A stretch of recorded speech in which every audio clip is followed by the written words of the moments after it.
জীবন। 10 December বিশ্ব মানবাধিকার দিবস।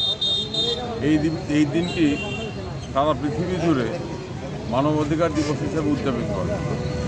আমরা ত্রিপুরা হিউম্যান রাইটস অর্গানাইজেশন প্রতি বছর বিশ্ব মানবাধিকার দিবস 10 ডিসেম্বর উদযাপন করি মানবাধিকার মিছিল ও পথসভার মধ্য দিয়ে। আজকেও আমরা মানবাধিকার মিছিল সংগঠিত করছি।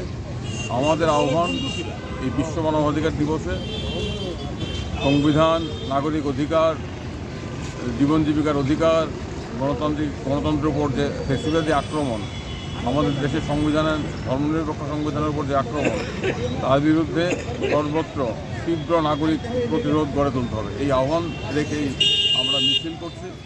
আমরা জানি, এটা বলার অপেক্ষা রাখে না, আমাদের রাজ্যে মানবাধিকার পরিস্থিতি ভয়াবহ, সারা দেশে মানবাধিকার পরিস্থিতি ভয়াবহ। এই পরিপ্রেক্ষিতে মানবাধিকার দিবস আমাদের কাছে নূতন তাৎপর্য এবং নূতন বার্তা নিয়ে আসে। সেটা হলো লড়াই সংগ্রাম সংগঠিত করে গণতান্ত্রিক অধিকার, মানবাধিকার রক্ষা করতে হবে, সম্প্রসারণ করতে হবে। এই আহ্বান জানিয়ে আমরা আজকে আগরতলা শহরে মানবাধিকার মিছিল এবং সভা সংগঠিত করব।